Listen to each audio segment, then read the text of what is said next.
नमस्कार दोस्तों, मैं नितिन सर। मेरे YouTube channel NS education solution में आपका स्वागत है। दोस्तों, आज हम चर्चा करेंगे गुजरात सरकार द्वारा RTE एक्ट 2009 के अंतर्गत प्राइवेट स्कूलों में एडमिशन लेने के लिए विज्ञापन बाहर निकाला गया है।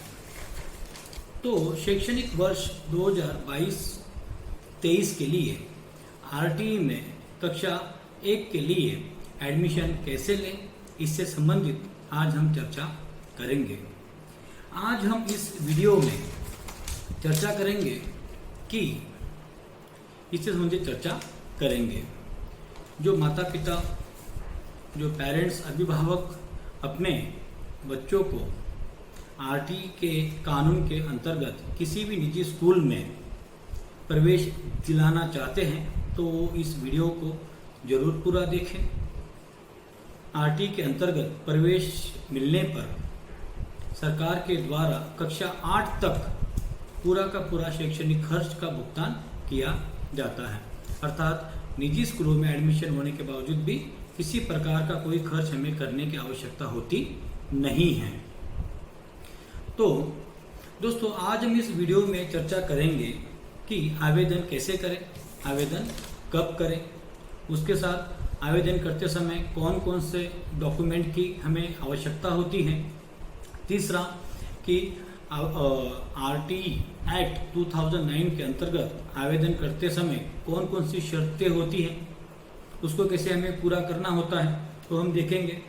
उसके बाद आवेदन करने के बाद RTE के अंतर्गत जो जितने भी आवेदन आते हैं, जितने भी एप्लीकेशन सरकार के पास आते हैं, ठीक है, तो उन सभी बच्चों में किन बच्चों को प्रेफरेंस दिया जाता है, अर्थात उसका एक अग्रता क्रम होता है। उस अग्रता क्रम की हम चर्चा करेंगे। अग्रता क्रम में जनरल कैटेगरी सबसे नीचे होती है। जनरल कैटेगरी में होने के बावजूद भी अग्रता क्रम में ऊपर आने के लिए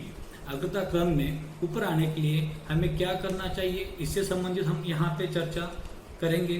तो दोस्तों, आज हम इन सभी सवालों के जवाब देने का प्रयत्न करेंगे। अगर आपको वीडियो अच्छा लगा तो ज़रूर शेयर कीजिएगा, यूज़फुल जानकारी है, ठीक है। तो एडमिशन की जानकारी पाने के लिए वीडियो को पूरा देखें और हाँ दोस्तों, लाइक और सब्सक्राइब करना ना भूलें। जानकारी यूज़फुल लगी, महत्वपूर्ण लगी हो तो इस वीडियो को जरूर शेयर करें। तो दोस्तों, देखते हैं कि सबसे पहले आवेदन कब और कैसे करें। दोस्तों, अभी हम शुरुआत करते हैं। देखिए, ये वेबसाइट है RTE का एप्लीकेशन करने के लिए। अभी RTE के आवेदन संबंधित जो शेड्यूल है वो हम देख लेते हैं।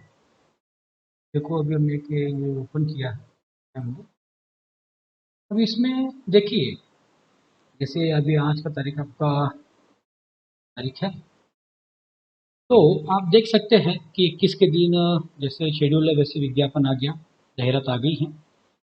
बाद आपको अभी लगभग देख के यहाँ पे बताया गया है कि 21 तारीख से लेकर 21 तारीख तक आपको सारे डॉक्यूमेंट जमा कर लेने हैं। अभी सबसे मेन ये है कि ये देखिए कि ऑनलाइन फॉर्म भरवा आपवाना थता दिवस। तो देखिए कि 30 मार्च 2022 से लेकर 11 अप्रैल 2022 के रात के 12 बजे तक आप आवेदन कर सकते हैं। ऑनलाइन आप आवेदन कर सकते हैं।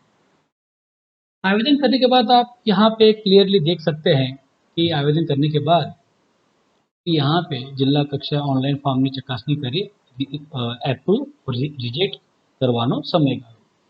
तो आपका आवेदन करने के बाद जो है आपका फॉर्म एक्सेप्ट हुआ है या आपका फॉर्म रिजेक्ट हुआ है, ये आपको 16 अप्रैल तक मालूम हो जाएगा।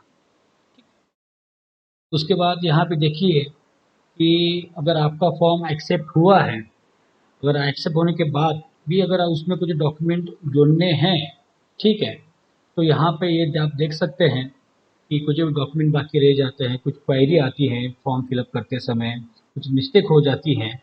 तो इसके लिए यहाँ पे देखिए आपको 2 दिन का समय दिया जाएगा। वो है 17 अप्रैल से लेकर अप्रैल 2022 का। उसके बाद आप देख सकते हैं कि માત્ર અમાન્ય થયેલ ઓનલાઈન અરજીઓ પૈકી પુનઃ ડોક્યુમેન્ટ અપલોડ થયેલ ઓનલાઈન ફોર્મની जिला कक्षाએ ચકાસણી કરવાનો समय।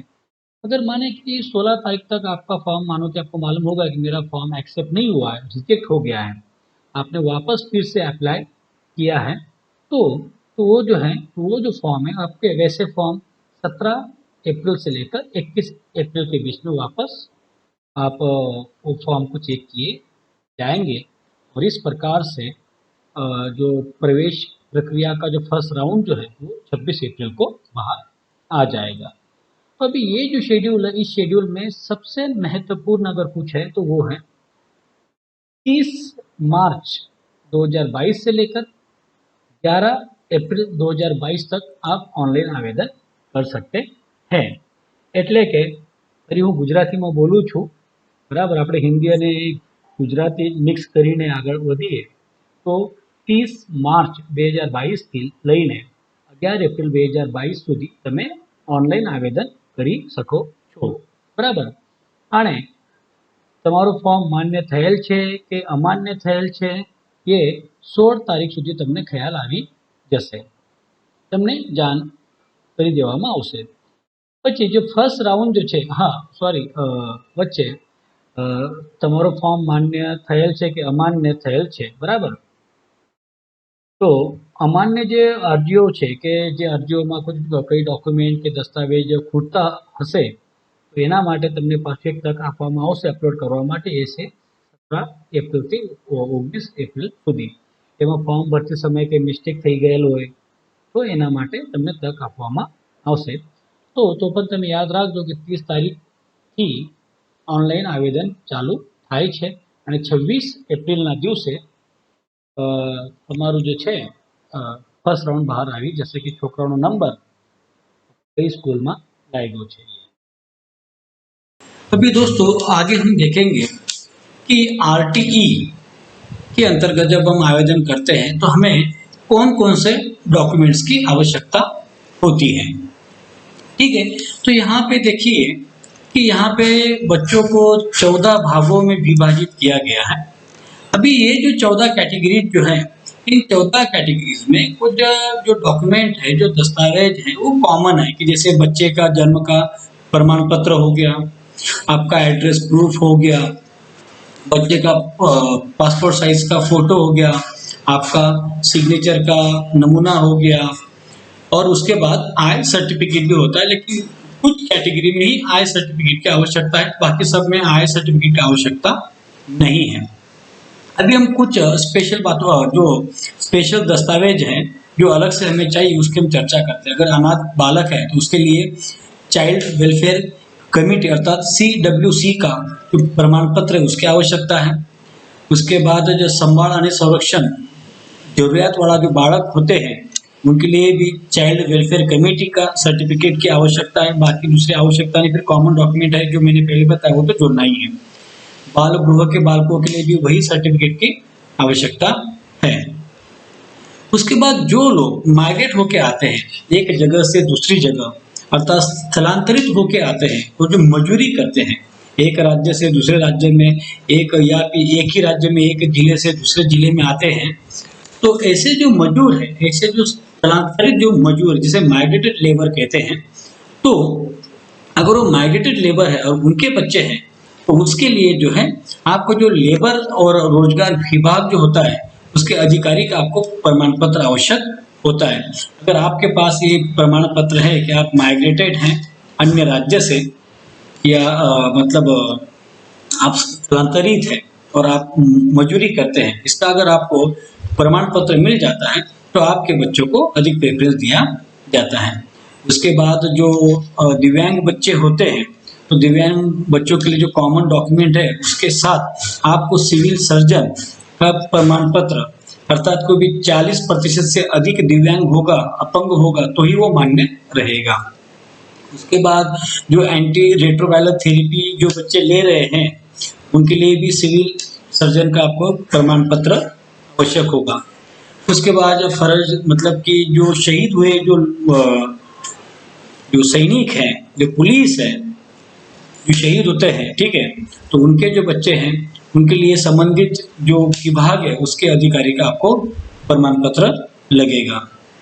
इसके साथ आप आगे देखिए कि एकमात्र माता पिता को एकमात्र संतान है और वो केवल बेटी है, लड़की है, एक ही संतान है और वो भी लड़की है, तो उसके लिए जो सक्षम अधिकारी है, जैसे आप ग्रामीण क्षेत्र में रहते तो वहाँ के जो सक्षम अधिकारी हैं, शहरी क्षेत्र में है तो वहाँ के जो सक्षम अधिकारी है आपको प्रमाण पत्र जोड़ना होगा।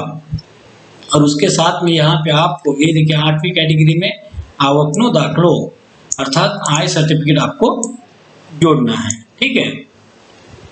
उसके बाद आप देख सकते हैं आगे कि राज्य सरकार हस्तक में सरकारी आंगनवाड़ी में अभ्यास करता बाળકો, अगर माने कि आपके बच्चे आंगनवाड़ी में ही गए हैं 2 साल तक और डायरेक्ट आप उसको आरटी के तहत एडमिशन करवा रहे हैं पहली कक्षा में, उससे संबंधित आपको आंगनवाड़ी में अभ्यास करेल છે તે મતલબનું સક્ષમ અધિકારીનું प्रमाणपत्र, अगर आप कि मेरे बच्चे ने आंगनवाड़ी में ही 2 साल तक अध्ययन किया है, अगर आप ऐसे प्रमाण पत्र लेके आ जाते हैं, ठीक है, तो आपको जो है ज़्यादा प्रेफरेंस दिया जाता है, आपके बच्चों को ज़्यादा प्रेफरेंस दिया जाता है। उसके बाद देखिए यहाँ पे आवक का दाखला है ना, तो बाकी यहाँ पे हमने देखा यहाँ पे आवक के दाखले की आवश्यकता नहीं थी, यहाँ नहीं थी, यहाँ नहीं है, यहाँ नहीं है, यहाँ भी नहीं है, यहाँ भी नहीं है, यहाँ भी आवक के दाखले की जरूरत नहीं है, ठीक है, यहाँ भी नहीं है, केवल जो 8वीं जो कैटेगरी है उसमें आवश्यकता थी। अभी जो 9वीं कैटेगरी देखिए कि आंगनवाड़ी में बच्चे पढ़ रहे हैं तो उसके लिए भी आवक का दाखला अर्थात इनकम सर्टिफिकेट की आवश्यकता है।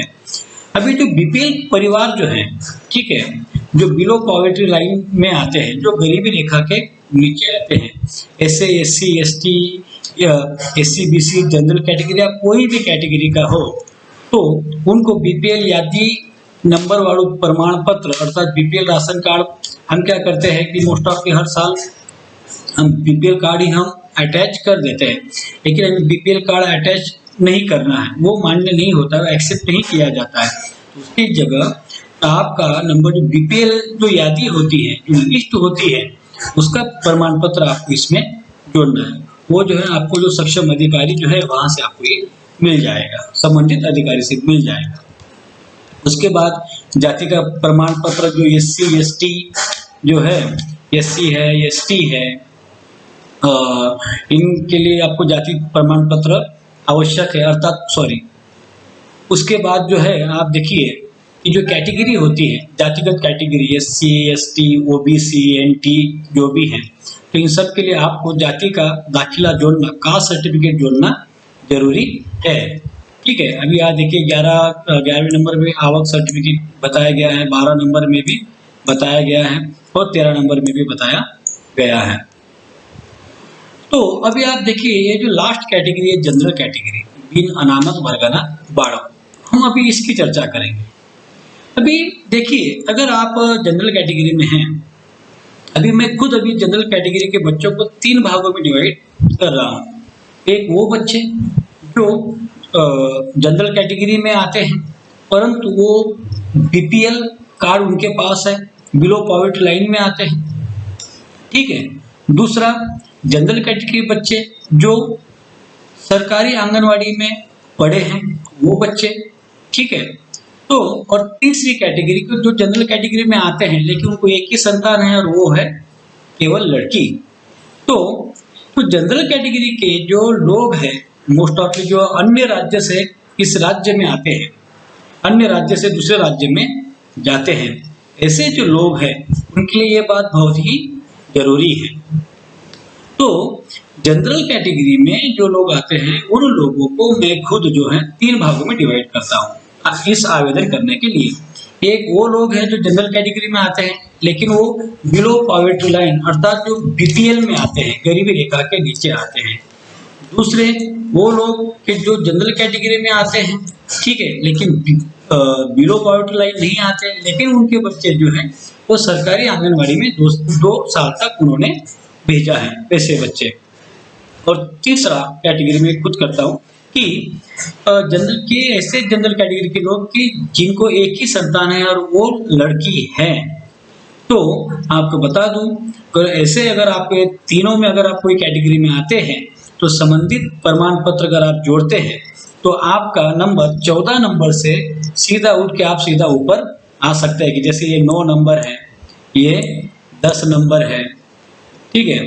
तो और ऊपर मैंने एक जो बताया था इस प्रकार से आप ये कर सकते हैं।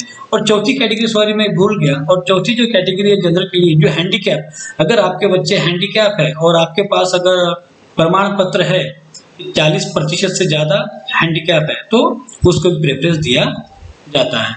तो संक्षिप्त में मुझे एक ही कहना है, ये सारे डॉक्यूमेंट हैं, इन सभी डॉक्यूमेंट्स में जो मैंने आपको बताया वो सब आप याद रखिए। और मोस्ट ऑफ ये वीडियो जो है जो जनरल कैटेगरी के जो बच्चे हैं ये उनके लिए हैं। आप देखिए, अगर आपके बच्चे जनरल कैटेगरी में आते हैं, अगर एक या फिर आपको एक सिंगल ही आप सिंगल चाइल्ड और वो भी फीमेल है, अर्थात कि बच्ची हैं, लड़की हैं, या फिर आपके बच्चे आंगनबाड़ी में गए हैं, आपका बच्चा दिव्यांग है, या फिर आप माइग्रेट होके आए हैं, माइग्रेटेड हैं, तो उसका अगर आपके पास प्रमाण पत्र है तो आप तो जोड़ेंगे तो आपको ज़्यादा प्रेफरेंस दिया जाएगा।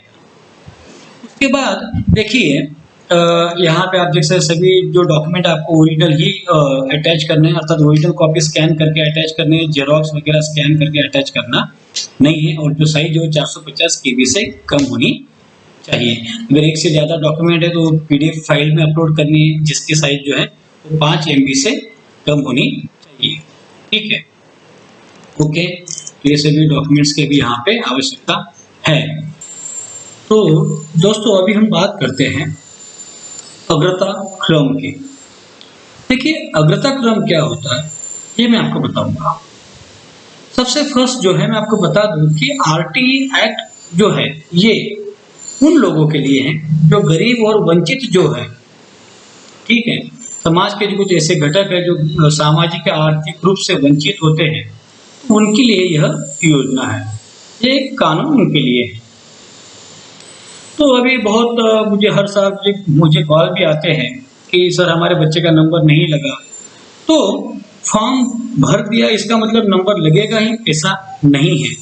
वो आपकी स्थिति पर और अग्रता क्रम पे निर्भर करता है कि आपके बच्चे का जो नंबर है, ठीक है, वो कौन से क्रम में आ रहा है।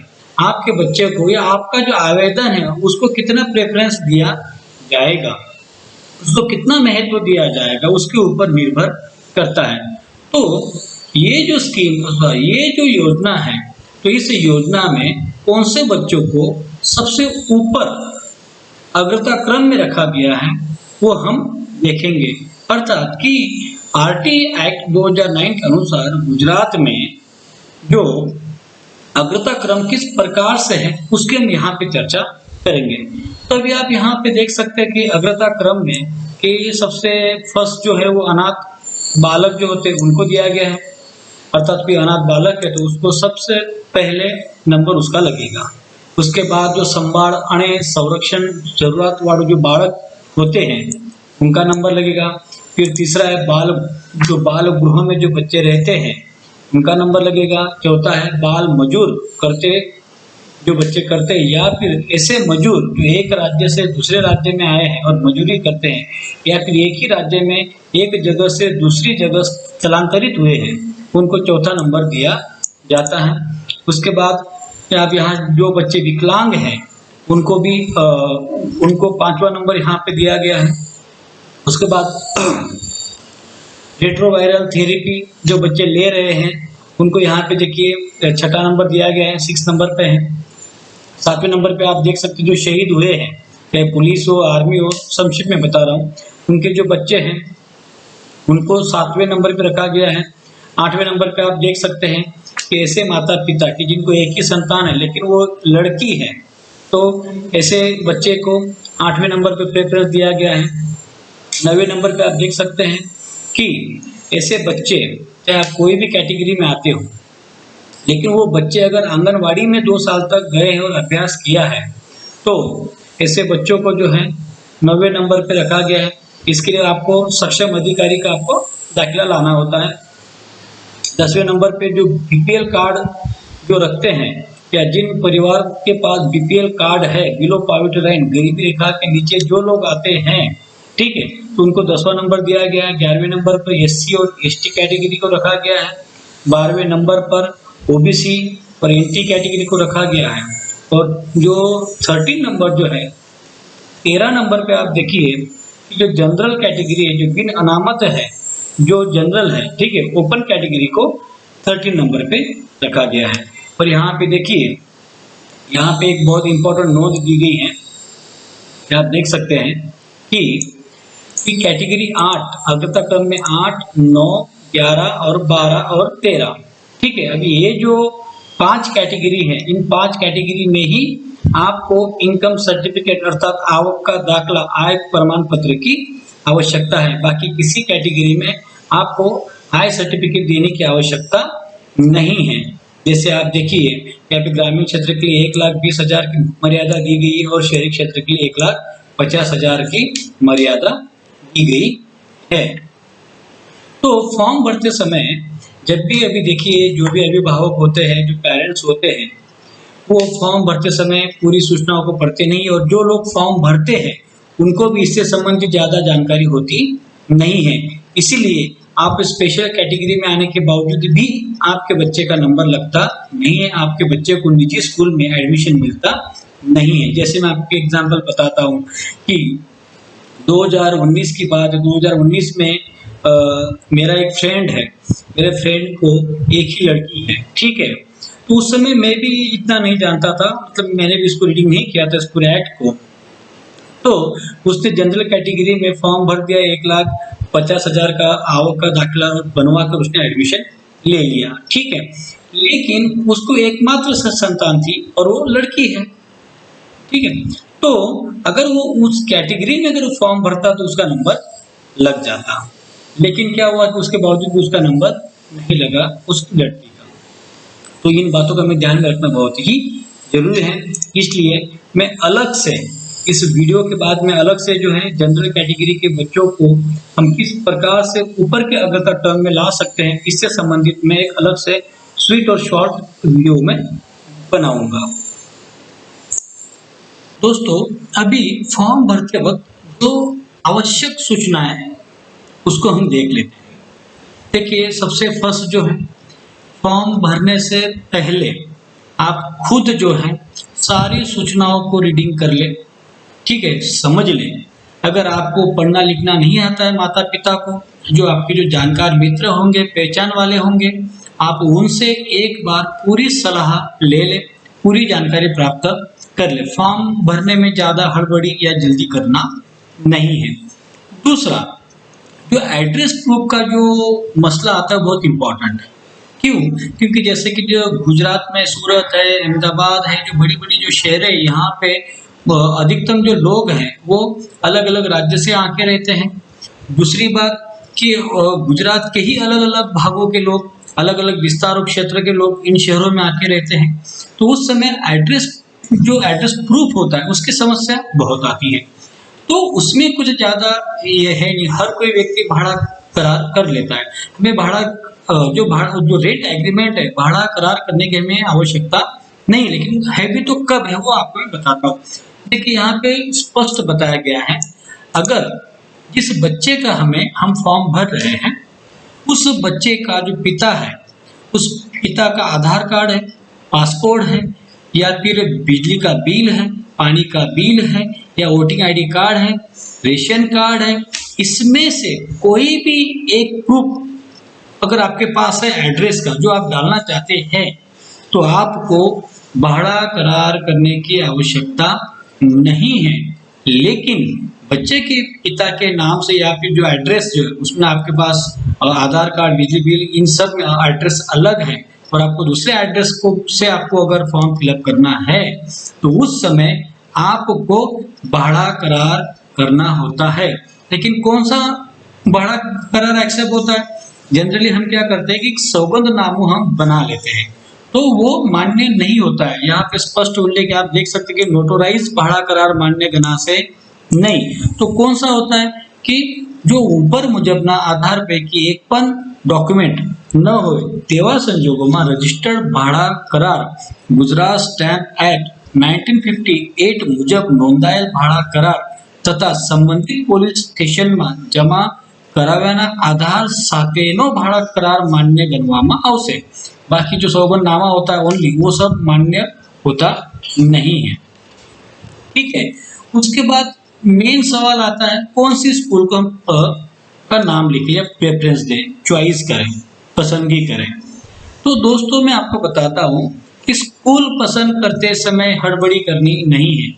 आप जहाँ पे रहते हैं उस विस्तार से 6 किलोमीटर के दायरे में अधिकतम, ठीक है मैं डायरेक्ट आपको अधिकतम बता रहा हूँ, अधिकतम 6 किलोमीटर के दायरे की जो स्कूलें हैं वो आप उसमें मेंशन कर सकते हैं, उसको आप चॉइस कर सकते हैं, उनकी पसंदगी कर सकते हैं।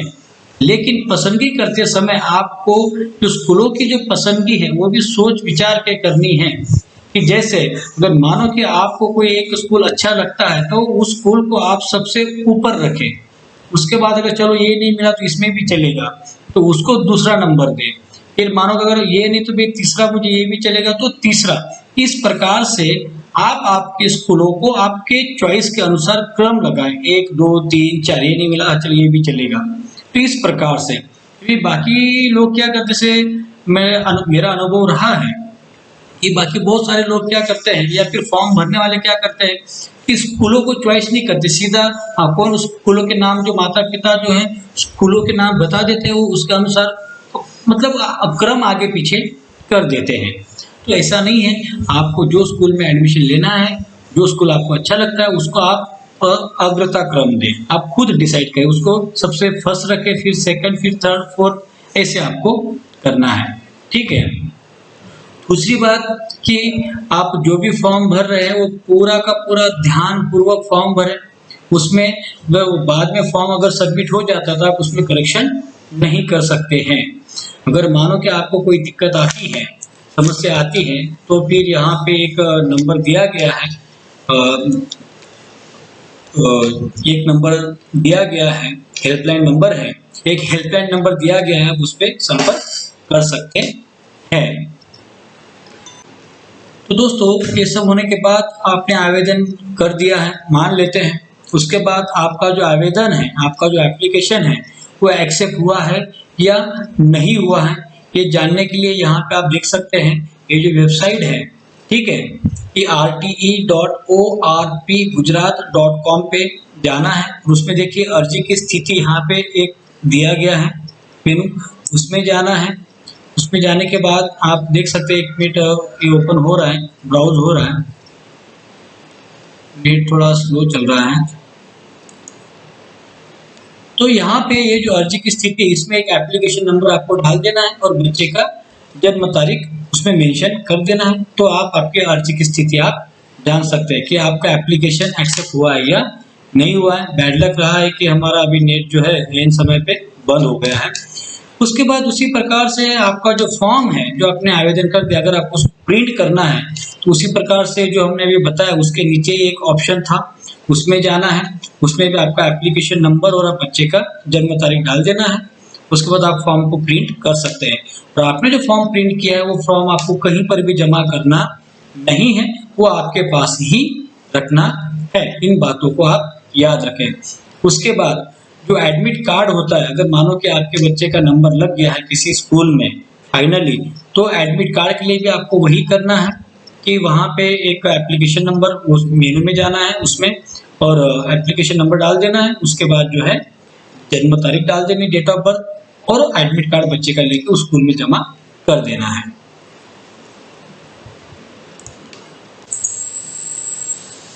दोस्तों अभी हम चर्चा करेंगे हेल्पलाइन की। देखिए आवेदन करते समय या फिर आपने आवेदन किया उसके बाद आपको कोई भी समस्या आती है, कोई जानना है, कोई दिक्कत आ रही है, तो यहाँ पे गुजरात के अलग अलग जिलों में जो है या अलग अलग जो हेल्पलाइन नंबर है वो यहाँ पे दी गई है, आप देख सकते हैं। अहमदाबाद कॉरपोरेशन, अहमदाबाद ग्रामीण विस्तार के लिए, अमरेली है, आनंद के लिए है, अरौनी के लिए है, बनासकांठा, भरूच वगैरह इन सब के लिए है। सूरत के लिए यहाँ नीचे आप देख सकते हैं कि सूरत शहर, ठीक है, सूरत ग्राम्य विस्तार के लिए ये नंबर दिया गया है, ठीक है, 7698513635 है। सूरत कॉरपोरेशन के लिए ये नंबर दिया गया, सूरत शहर के लिए KSMC विस्तार में अगर आप रहते हैं तो यहाँ पे नंबर, उससे आप संपर्क कर सकते हैं, ठीक है। उसके बाद यहाँ पे देखिए एक राज्य हेल्पलाइन नंबर भी यहाँ पे अंत में दी गई है। अगर ये नंबर बंद रहते हैं तो संबंधित अधिकारी से तुरंत जाके संपर्क करें और कंप्लेन भी करें, ठीक है। धन्यवाद। तो दोस्तों जितना संभव है उतना हमने RTE के अंतर्गत गुजरात में एडमिशन कैसे लेते हैं उसमें हमने चर्चा की। अभी सबसे महत्वपूर्ण जो मुद्दा है कि जो जनरल कैटेगरी के जो बच्चे हैं उनको अग्रता क्रम में हम कैसे ऊपर ला सकते हैं कि जिससे कि उनका नंबर लग जाए। और दूसरा, आय प्रमाण पत्र संबंधित भी हम संक्षिप्त में चर्चा करेंगे, लेकिन वो दूसरे वीडियो में हम चर्चा करेंगे। तो दोस्तों अभी ये जो हमने वीडियो बनाया, अगर ये आपको अच्छा लगा है, इम्पोर्टेंट उसमें आपको लगा कि इसमें जानकारी अच्छी दी गई है, तो जरूर लाइक करें, चैनल को सब्सक्राइब करें और अपने जो जरूरत वाले लोग हैं उन तक ये वीडियो जरूर पहुंचाएं। धन्यवाद।